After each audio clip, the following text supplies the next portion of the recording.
All right, sweet. So I'm with Casey Bannon here with the Golfers Journal. Super excited to reconnect with Casey. First of all, one of the swaggiest guys in the golf business, I think we can say. I want to talk about that.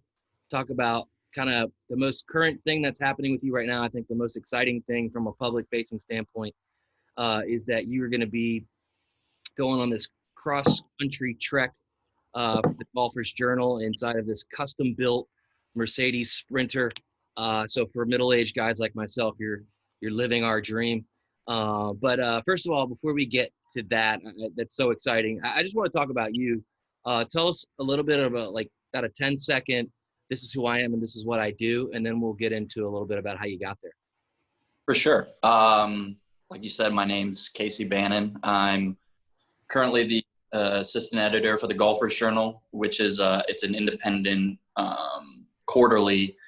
We were print only, but that changed actually during quarantine when we kind of just got hunkered down and transferred all the print copies to digital. And so we're 3 years in now. So 12 issues published, and our new digital platform. We have a podcast and newsletter and events, which is a great form of revenue for independent journalism outlets. And so I touch on all that. It's an all hands on deck effort. Social media I run for them, produce the podcast, and work on the edit team as well as the marketing side. So that's a little bit what I do. And sort of the new subscriber model of journalism, and something you were kind of on the of the cutting edge of. You worked for the traditional outlets, and you saw that we can go there's to be great. So I've been here for a year now, out of grad school, and a little over a year in May. Yeah, so I mean, you talk about all those different hats that you wear inside of that business, the journalism side, marketing, as well as social. You're doing a podcast, which I know is pretty popular. Podcasting is all the rage these days. So tell me how you got there. I mean, I know you as kind of a pretty fun, like I said, the swaggiest guy in golf reporting. But your background, you came from a small high school in Virginia. You played golf and basketball. Those two things they don't really usually go hand in hand. But then you went on to play at a Division II school, and you guys won a national championship in golf. But you've got this, you've got like this urban look at the world, but also golf, and no one else is doing that. And golf has always been this very sort of blue blood hoity-toity thing, and I think it's a breath of fresh air for young guys, even middle-aged guys like myself, that like to play the sport, but we're not out there talking about our stocks and bonds before every tee off. You know what I'm saying? And talk a little bit about that, because I think that's part of the thing that makes you so exciting to read, to follow on Twitter. But usually that kind of individuality might be shunned and kind of, I don't know what the right wording is, but looked down upon, for lack of better words. How did you kick that door down and get that thing into the golf world? Well, I'm still kicking it. I'm kicking it every day, and it's a really heavy door, right? Because you have all this history behind golf that, like you said, I don't know if it's shunned or just it's not silence, but it just there's this energy in the golf space that wants to subdue that, right? And I was fortunate enough that I had a father who played golf growing up, not by any privileged means, but on public courses, and introduced me to the game. I wasn't really interested in the game at all until I was a freshman in high school. You and I played basketball together. Basketball is my first love. Golf has given me the tools in life that I needed, responsibility and discipline and a work ethic and stuff. But I was fortunate enough to grow up in Northern Virginia, where I'm in a predominantly West African neighborhood, going to a school where I am high school, Mount Vernon High School, where I am the minority for the first time in my life, or a lot of people don't get the influx of culture that I got growing up, whether it be El Salvadorian neighbors hanging out with Ghanaian neighbors, or Nigerian parties, and then Honduran, and then to a golf course, right? So I've always sort of like, it's been a constant struggle, internal struggle for me to like, how do I project like my interests? Like, um, how do you like, Atlanta street rap and Phil Mickelson? Like, how do you do And that? wear Birkenstocks with socks. And we're Birkenstocks, right? So like, I don't know, at a certain point, it's like you're looking around. I was looking around, and I'm like, well, who am I trying to be? And then you realize that you can't, you just, all those people that you look at that you're trying to be, they did the same thing, and they ended up just being themselves. Yeah. And so that you don't really know, and you say that there's nobody doing it. It's true on a mass scale, but once you get into the nitty gritty of the industry, there are a few. There's a subgenre of golf that is trying to do that realizes that, hey, golf is cool once you strip all of the inaccessible stuff, once you scrub that off. And we're trying to figure out, okay, how do we deliver that message to guys like you who are super athletic, Say that super again. super, yeah, by the way. No, but athletic and sociable and affable and diverse interests, but feel like there's not a spot for them in golf, and that's not true. There are places, but what's presented to people to get into the game is scary, and I don't blame them. Yeah. Golfers Journals we're in Southern California, and our publisher Brendan Thomas is South African, and he's a surfer by trade. He was the editor of Surf Magazine. Nice. There's surf roots there. There's some sort of there's a rebellious undertone to it, right? Like we respect tradition and we respect the soulfulness of the game, absolutely. But like, there's no one right way to do things, and times change. Dress codes change, like anything changes. So Well, it's funny. I mean, it's cool that you mentioned your publisher coming from that different world and bringing a different flavor to this. I think it's cool when people like that take a chance on someone like yourself that wants to add their own flavor.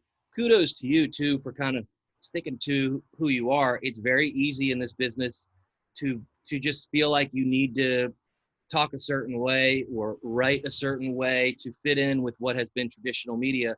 I think it's very cool to see that not only have you cut in, but like it's working. You know what I'm saying? And like people really like what you're doing.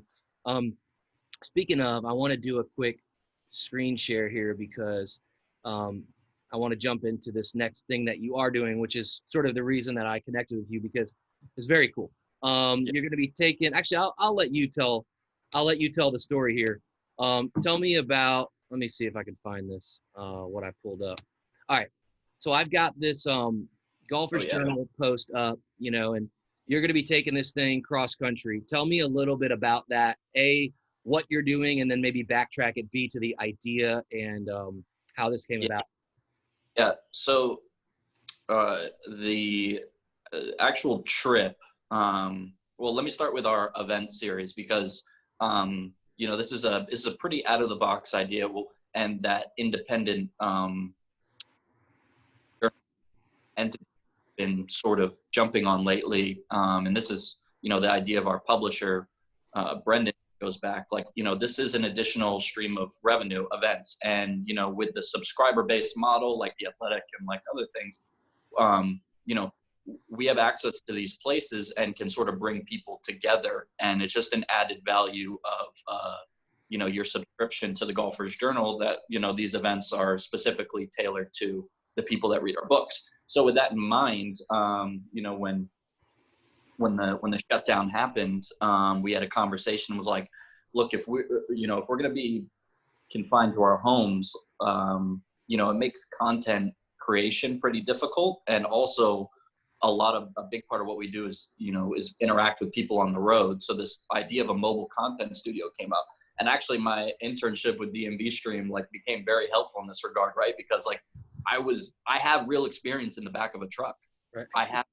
I understand, even if it's just like, building this thing, I'm like, okay, we need storage for X, Y, and Z. You Right. need, you need cutouts in this spot. We need a place for a producer, all these things weren't being taken into account. And I was like, all of a sudden I was like, wow, I have, something to add to this experience. So we worked with a manufacturer, and a couple super creative dudes, to come up with this design, and it's exactly what it looks like. It's a full functioning podcast studio. Lights are mounted, so we'll have a video component to it as well. You see the pop-up shop that we have in there with all of our custom merch, and so this will be going to an event series that myself and the rest of the team have put together. We're actually going to be in Virginia, in Roanoke, for our signature multi-day event at Ballyhack Golf Club. We'll also be at Tobacco Road and the Schoolhouse 9. And then along the way, and those are our more formal events, we do a series of things which are my favorite, called pop-up events. Okay. And which I'll tweet out from the road where that van is going to be showing up. Maybe a day, could be hours, and you just meet and we'll go play golf, and you can jump in the back and we'll have a conversation. So it's just a way that amidst this time, we can sort of like safely maneuver around. Hopefully we're going to monitor the situation, the COVID situation, because obviously I'm not going to be a traveling circus dragging whatever pathogens throughout the country. But I do think it's, whether it be working for you or working other places, I know that, real work and the groundwork is done on the road. You can tweet from behind a keyboard and stuff, but eventually you're going to have to show face and go show people what you're about. And so that's kind of what we're at now. Like we're still in the boots on the ground, like grassroots stage, and just trying to show people that, there's more than one way to play golf and enjoy golf. And this is our going to be front and center for that. Man, I think it's awesome. I think what you've been able to accomplish in this space is awesome. It's cool to see that you've taken a sport in which you love and a career in which you love and been able to put them together. It's very rare, and you're super talented to be able to do that. And I like your attitude and outlook is like that. You say you're still kicking down these doors, and I think that's great, and continue to do that. Sharing this with our group, Sports Media Professionals on Facebook, I think is key for those guys to see success stories like yourself, and also to be able to connect, with who you are and what you're doing, and just being your authentic self in this business. I think that's huge. I appreciate it. And I'd like to interject to that point that it's all a product of opportunity that I've been given, and those cool things that we talked about I didn't do them myself, and I wouldn't be able to do them myself without good leaders around me. And so I think it's important for young professionals to know, like, when you sign up just to, if you get an opportunity to work someplace, it's not always just the first opportunity that jumps out at you, the only one. And I know that's hard because the market sort of hard to get that, wedge your foot into the door sometimes. But these things that we're talking about are only done with people that are working for people that are open-minded and that trust you to do your job well. And, you do that with kids in the area, providing, super quality opportunities to learn around really good athletes and in a really quality working environment with quality equipment and stuff, and you allow them to fail. And I think that, I know everyone's afraid of failure, but like you have to be, in order to do some of these things that are outside the box and stuff, like you have to, be willing to fail.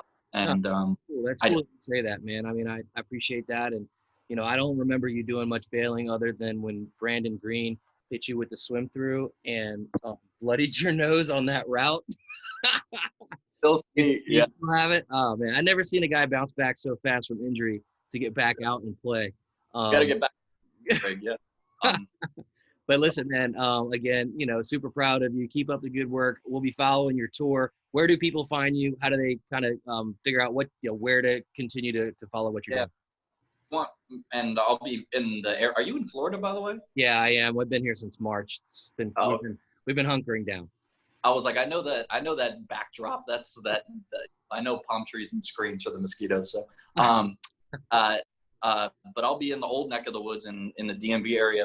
You can follow me at KCF Bannon, and I'll be tweeting from my personal account, and then it's at Golfers Journal on all platforms to follow the account. But yeah, I really appreciate all that you're doing and allowing me to talk to the kids. And if anyone has a question, it's casey@golfersjournal.com, email. BJ can share my phone number, whatever. Will do. Let me Hey, know. Kate, good But job. Be safe out on the road. And I seriously, I appreciate you joining, and we'll talk soon.